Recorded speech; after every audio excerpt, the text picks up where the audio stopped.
World War I. The Great War. We all know the name, but have you ever really stopped to think about how it started? How a single moment in a corner of Europe could ignite a fire that ended up consuming the entire globe? Well, that's exactly what we're breaking down today. It all comes down to this: the summer of 1914. Two bullets, fired on a street corner in Sarajevo, were about to unleash a catastrophe. A war that would claim millions and millions of lives and completely redraw the map of the world forever. And get this, the speed of it all is just staggering. In just over a single month, one regional crisis spiraled completely out of control, pulling every single major European power into the fight. From one assassination to a world at war in just a matter of weeks. So that's the real question, isn't it? How on earth could one event cause all of this? The short answer is, it couldn't. To really understand how it all happened so fast, we have to look beyond the trigger. We've got to examine the scene of the crime, a continent that was, for all intents and purposes, a powder keg just waiting for a spark. So, let's start with that spark, that single moment that lit the fuse. The victim was Archduke Franz Ferdinand, the heir to the massive Austro-Hungarian Empire. The assassin, a Serbian nationalist. Now, for Austria-Hungary, this wasn't just a tragedy, it was an opportunity. It was the perfect excuse they'd been waiting for to finally crush Serbia, whose national ambitions were threatening to tear their empire apart. But here's the key thing to remember. This was only the spark. The real problem was that the whole of Europe was already soaked in gasoline.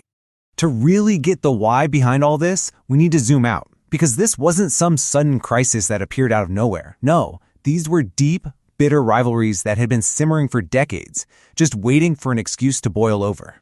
By 1907, Europe had basically split itself right down the middle into two heavily armed camps. On one side, you had the Triple Alliance, Germany, Austria-Hungary, and Italy, and on the other, the Triple Entente, Britain, France, and Russia. This whole setup was like a continent-wide tripwire. A conflict between any two of them could now easily drag everyone else in. Germany, which was a powerful but still pretty new nation, felt especially threatened. When they looked at a map, they saw France to their west and Russia to their east, and they called this encirclement.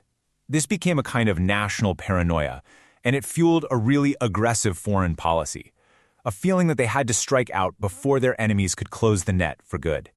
And these alliances were already stretched to the breaking point by all sorts of competitions. You had the mad scramble for colonies in Africa, you had Germany's booming industry threatening Britain's position as the world's top economy, and then there was this hugely expensive naval arms race, with Britain and Germany trying to outdo each other building bigger, more powerful dreadnought battleships. And underneath all of that, you had France, still absolutely furious about losing the territory of Alsace-Lorraine to Germany 40 years earlier. All of these tensions kind of converged in one super volatile region, the Balkans. It wasn't called the powder keg of Europe for nothing. Here, the dream of Serbian nationalism, this idea of uniting all Slavic peoples, was a direct threat to the Austro-Hungarian Empire, which of course ruled over millions of those very people. There were actually two brutal Balkan wars in 1912 and 13 that were basically just a dress rehearsal for the main event. Okay, so the powder keg is ready to blow. Now let's watch how the dominoes fell, one by one, in those critical weeks right after the assassination. And it happened so fast. Austria-Hungary declares war on Serbia. Then Russia, seeing itself as the great protector of the Slavic peoples, starts mobilizing its massive army. Germany sees that as a direct threat, so it declares war on Russia. Then Germany unleashes its secret weapon, the Schlieffen Plan. The goal? A lightning-fast strike to knock out France by invading through neutral Belgium. And that was the final domino. Britain had a treaty to protect Belgium. The very moment German troops crossed that border, the British Empire was officially at war. So, who's to blame? That is the million-dollar question. And even today, more than a century later, the debate is still raging over who or what was ultimately responsible for this catastrophe. A huge piece of this puzzle is Germany's role. Why did they push so hard for war in July of 1914? The answer, as you can imagine, is not simple at all. There are several completely different theories about what their true motives were. A lot of evidence points right at Germany. For one, they gave Austria-Hungary what's famously known as a blank check, basically saying, do whatever you want to Serbia. We've got your back no matter what.